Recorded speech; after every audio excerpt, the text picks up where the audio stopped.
Assalamualaikum warahmatullahi wabarakatuh. Terima kasih sudah mengklik video ini. Untuk di video kali ini saya akan suguhkan kepada kalian sejarah perjalanan jenderal berani tegas merakyat, menggebrak meja Presiden Soeharto dan menampar warga Taipan Cina. Siapakah sosok jenderal itu? Sebelum melanjutkan ke videonya, bagi yang belum subscribe, di subscribe dulu. Bantu channel ini biar channel ini berkembang. Kalau bukan kalian, siapa lagi? Biar channel ini selalu memberikan informasi tentang sejarah Tempo dulu.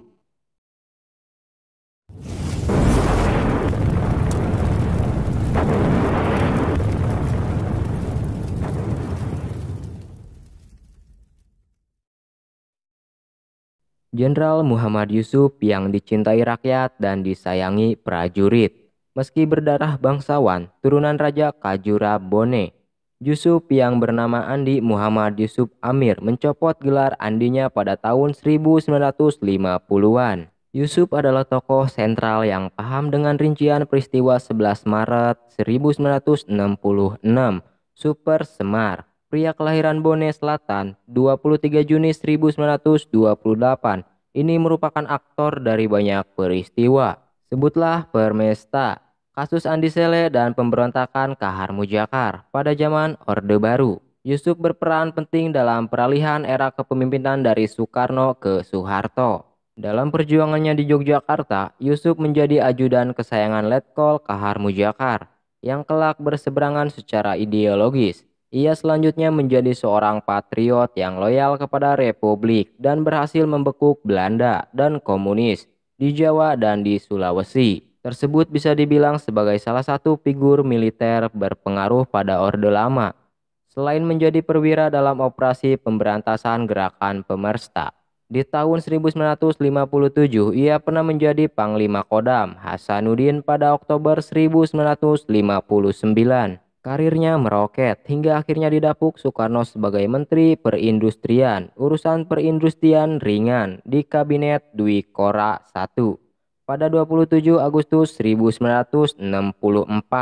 Namun, Muhammad Yusuf tetap bergeming dari posisi Menperin kendati acap kali bertukar departemen. Siapa sangka ia menjadi saksi hidup salah satu peristiwa penting sejarah ketika menjabat sebagai Menteri Perindustrian.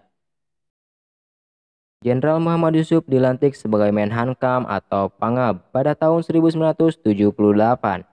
Saat itu banyak yang kaget atas pengangkatan ini sebab Jenderal Yusuf yang sudah hampir 14 tahun tidak berkarir di ABRI. Perlu diketahui sejak 1965 Muhammad Yusuf sudah menjadi Menteri Perindustrian. Namun Soeharto yang berkuasa, maka jadilah Muhammad Yusuf Panglima ABRI. Menariknya dalam perjalanan sebagai Panglima ABRI, Jenderal Yusuf bergerilya ke barak-barak tentara di berbagai daerah. Jenderal Muhammad Yusuf tak heran jika Panglima yang satu ini dicintai prajuritnya.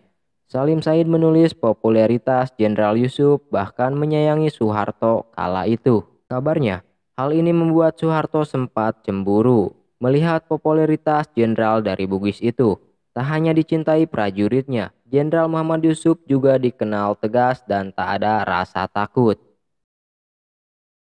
Untuk kediaman pribadi Presiden Soeharto di Jalan Cendana, Jakarta Pusat, pertemuan itu dihadiri sejumlah pejabat tinggi negara. Adalah Mendagri Jenderal Amir Muhammad yang berbicara pertama kali bahwa dengan semakin populernya Jenderal Yusuf selaku Menhankam atau Pangap, maka diduga ada ambisi-ambisi tertentu Jenderal Yusuf yang perlu ditanyakan kepada yang bersangkutan. Tiba-tiba Jenderal Yusuf menggebrak meja dengan tangannya dengan suara keras di depan Presiden Soeharto. Dia berkata, "Bohong, itu tidak benar. Saya ini diminta untuk menjadi Menhankam atau Pangap karena perintah Bapak Presiden." Kala itu juga Jenderal Muhammad Yusuf pernah menampar warga Taipan Cina selaku sahabat Presiden Soeharto. Mengenai teguran Menhankam atau Pangab, Jenderal Muhammad Yusuf kepada Lim yang datang ke kediaman Presiden Soeharto dengan pakaian seenaknya. Sekelumit cerita yang didapat sekedar untuk mengingatkan bahwa walau dekat dengan penguasa jangan seenak pudelnya sendiri. Pagi itu pukul 8, sebuah mobil masuk ke komplek kawasan Cendana kediamannya Presiden Soeharto. Ternyata Tamu yang turun dari sebuah Jeep Mercy tersebut bukanlah menteri atau pejabat penting negara, tapi justru seorang pengusaha atau teman ngopi Pak Harto yang dikenal sebagai konglomerat dan memiliki bank BCA dan sejumlah bisnis raksasa itu bernama Lim Siliong.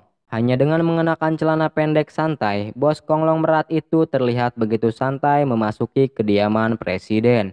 Pengusaha dan konglomerat yang dikenal dekat dengan Pak Harto itu dipersilahkan menunggu oleh ajudan presiden. Dari schedule memang Pak Harto diagendakan akan menerima beberapa orang tamu pagi itu. Di antaranya adalah Menhankam atau Pangab Muhammad Yusuf. Selang tidak berapa lama Lim Siliong duduk menunggu panggilan masuk.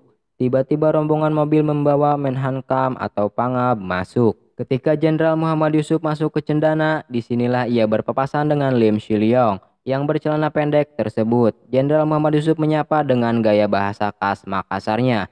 "Yuk mau kemana?" tanyanya ke Lim Siliong dengan tegas. Lim Siliong menjawab, "Wah mau menghadap Bapak Presiden." Langsung Jenderal Muhammad Yusuf naik pitam ketika itu. Dia panggil orang tersebut ke hadapannya. Jenderal Muhammad Yusuf sendiri saat itu dalam kondisi mengenakan PDH, pakaian dinas harian jabatan, Menhankam atau Pangab yang memegang tongkat komandan. Lim Siliong datang ke hadapannya dengan mengenakan celana pendeknya tersebut, langsung ditampar dan digebuk perutnya oleh Jenderal Muhammad Yusuf. Jenderal Muhammad Yusuf pun berkata, "Kurang ajar kamu ya, kamu tahu kamu itu mau menghadap siapa dengan mengenakan celana tidak sopan begitu?" Lim Siliong pun menjawab, "Ampun maaf Jenderal, ampun Uwa minta ampun Jenderal."